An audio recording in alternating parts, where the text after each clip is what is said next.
Welcome back to another informative video. It's been a while since I uploaded. Parang this is the longest lap that I failed to upload a video for a week because of how busy my schedule is because of work.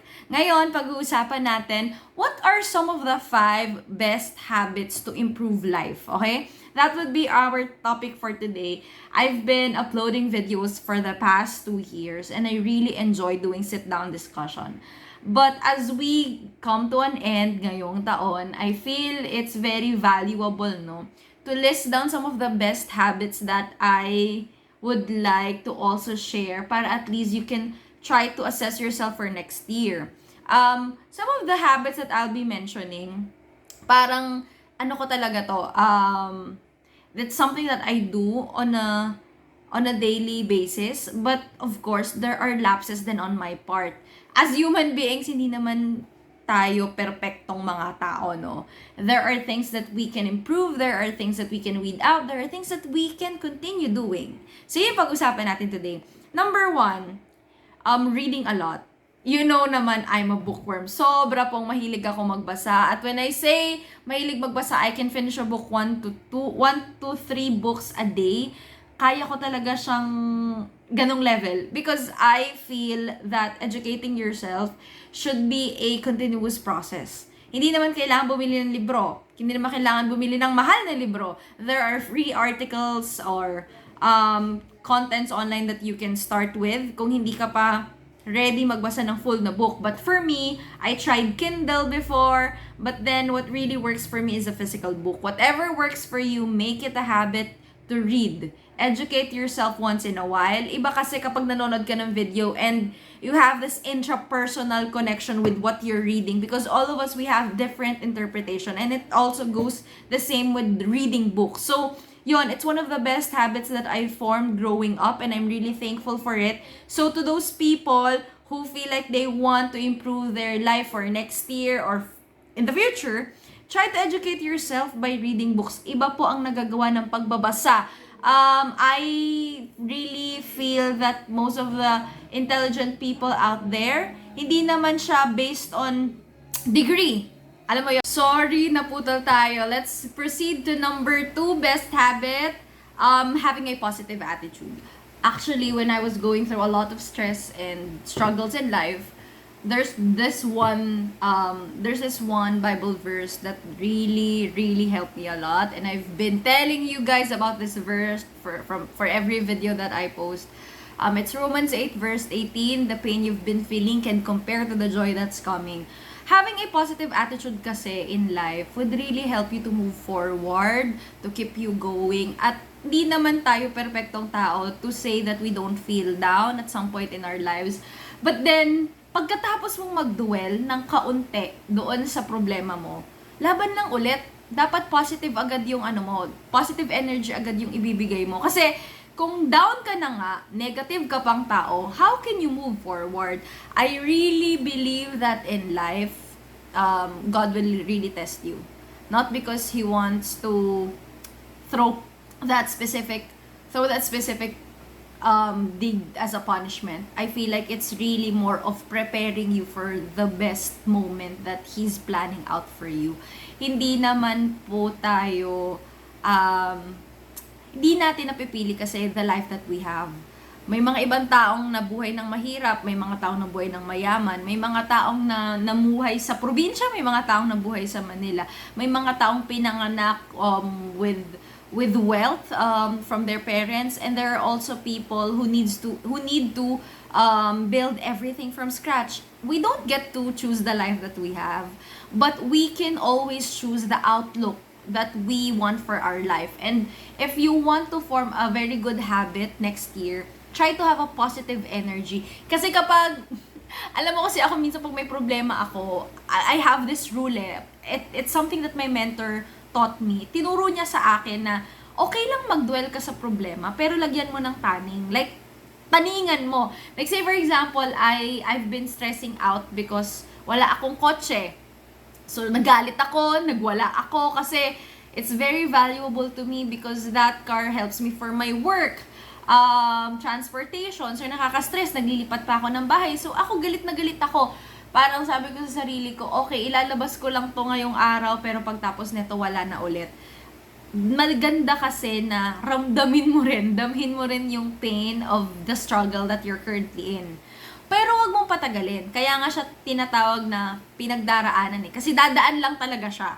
So, there would come a point in your life that tatawanan mo na lang yung specific scenario na yon in your head. Kasi tapos na. Pero, para sa akin, importante din na you let yourself feel a certain way. Kung kailangan mo magalit, magalit ka. Kung kailangan mong magdabog, magdabog ka. As humans, normal lang po yun. And I would also say the same thing, not just to the people my age ha. Kahit yung mga bata, di ba nagtatantrums yung mga bata, yung mga teenager, nagkakaroon sila ng rebelde stage. We all go through that stage because it's part of life. Now, people don't understand na, kasi ganun yung society natin eh. Kailangan mabait ka, kailangan pinapansin mo lahat-lahat ng bagay, kailangan pinagbibigyan mo. We were built to actually be a people pleaser. Ganon. Ano ko yun na, nare-realize ko yun later on ngayon na sa life ko. Pero what I would like to share to those viewers watching this video is that it's okay to dwell. Pagtapos, dapat positive ka agad. Give yourself time like 1 week, minsan 2 weeks, bigay mo yun sa sarili mo and it's totally fine. Kasi kapag you allow yourself to feel a certain way, pag pinagbigyan mo yung sarili mo na ilabas din yung galit na yun, I swear, magiging bawi moment siya para you'll feel positive and okay ulit. Not completely fine na because the problem is still there. But at least, konti-konti, nabibigay mo sa sarili mo na, ay, kailangan ko pala rin na maramdaman to so that I can fight para malabanan ko rin. So yon, I would really suggest that you have a positive outlook in life, but then don't also forget that you're also a human being and you can always feel a certain way, whether galit, lungkot. It's okay to feel those ways. Kaya nga nag-i-exist yung mga feelings na yun eh. Kasi nga, normal lang yun sa tao. Number 3, best habit that you can try, believing in yourself. I always say this to everyone. It's you versus you. And at the end of the day, it's always gonna be you. Mag-fail ka, kasalanan mo. Maging successful ka in life, kasalanan mo. Piliin mo yung gantong path dahil sa'yo yan lahat. Whatever life has to offer, whether good or bad, we all have our choices to make.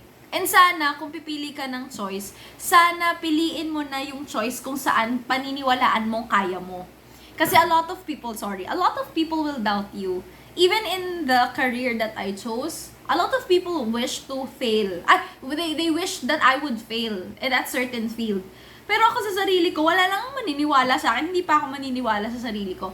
We should always practice that certain aspect, that certain habit that you would want to always believe that you can. Marami kasing mga bagay in the world that would really put you down. They would doubt you. They would shake you. They would rate you. Kasi ganito ka lang, ganyan. But then, it's really up to the person receiving the criticism and bad feedback on how he or she would take that certain opinion. Lahat naman ng tao opinionated eh. Lahat ng tao may masasabi sa'yo. May maganda, may masama. Pero at the end of the day, never let those words fool you into thinking na di mo kaya. Kasi ako, kung kaya niya, kaya ko rin. Laging ganun nasa isip ko. Kung magagawa niya, magagawa ko rin. Kung ganito siya kagaling, gagalingan ko pa. I feel like in this world where people would always, look and be jealous at someone's success, be someone na lang that would not go into that route of being jealous and forgetting that you can do it too. Kasi feeling ko nagpo-produce ng maraming insecurities and bad habits kapag tinitignan mo yung success ng tao doon sa inggit na part. Kasi the only reason why people get jealous is because they are too invested. Marami po silang oras punahin yung ibang tao, tingnan yung ibang tao instead of looking at themselves. Ako kasi lagi akong, nakita mo ba si ganito? Wala talaga akong pake kasi may sarili akong buhay at may sarili akong pag-iisip and I wanna improve myself. Ako, for the longest time that I am in corp, I have my own standard, I have my own timeline, I have my own pace, and I follow all those 3 based on how I want to do it. Kasi nakakalimutan kasi ng tao yung tinatawag na free will. Lahat po tayo may free will on what we want for ourselves and for our lives. We can always say no. Pero never say no to yourself. Parang ako, yun yung paniniwala ko lagi. Next, let's proceed to number 4. Ito yung 4th best habit na masasabi ko, taking action. Lagi ko naman sinasabi sa lahat ng vlog ko na importante na may timeline ka. Pero after you put a timeline, dapat meron ka ding action. Like, siguro put yourself in a situation where the goals that you set out for yourself is achievable ng action. May mga tao kasing hindi rin realistic sa pagdodraw ng plan. So, it's okay to dream big, ha? But when we talk about actions kasi, hindi siya yung tipong gusto mo mag-come up from A to C. Tapos biglang hindi lumakdaw ka agad sa B. Gusto mo agad yung action mo papunta sa C. Kaya nga siya process eh. You have to be patient in acknowledging that in that process, hindi mo siya agad makukuha. The only way successful people become successful is because they take it one step at a time.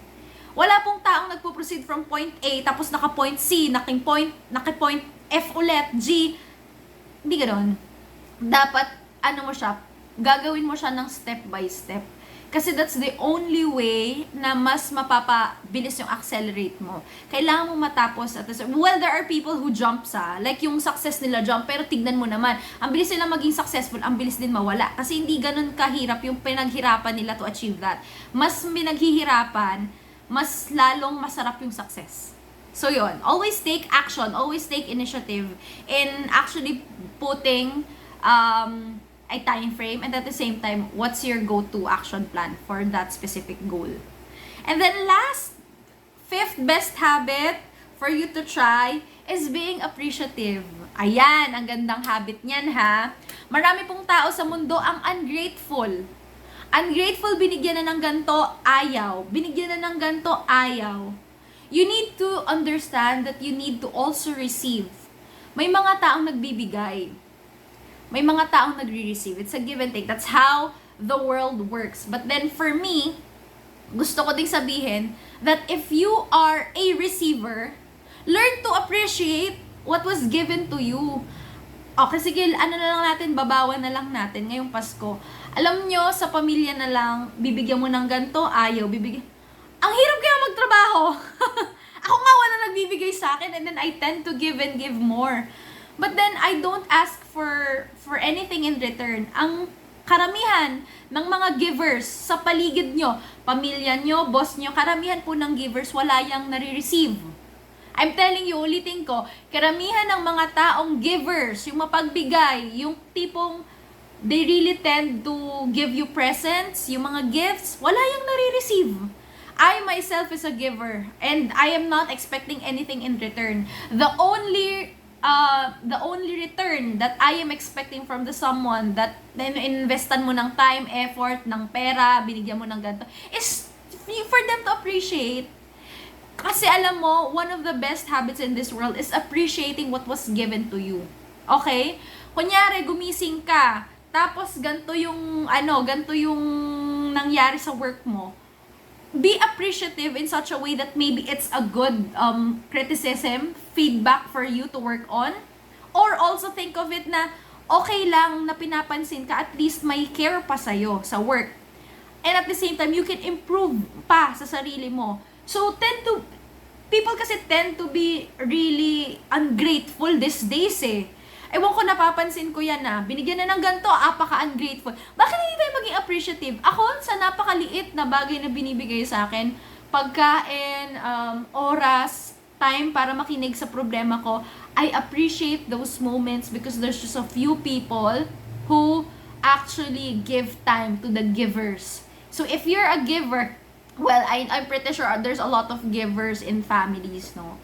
Alam nyo, wala yung hinihiling in return. The people who tend to give more, wala po yung hinihiling na kahit anong kapalit. Ang gusto lang niyan, ma-appreciate mo yung ginawa niya, yung binigay niya, maliit man or malaki. So yun, I really hope that the 5 best habits will help you form a better life next year. Whether you plan to do it next year or you plan to do it in the future once you have a family, it's always good to improve yourself. dapat every year may natututunan ka, and every year you become wiser. And I hope every year that will pass, you would also recognize that the things that happened in the past are all in the past. Dapat nasa present ka na so that you can have a better outlook for the future. So yun, I hope you guys enjoy the video. Thank you so much to all the subscribers watching and suggesting content that they want to watch. Please don't forget to follow me then on Instagram at rrsalass. Please follow me in my social media accounts, pero sa Instagram lang talaga tayo active. Thank you for watching. Merry Christmas. Bye!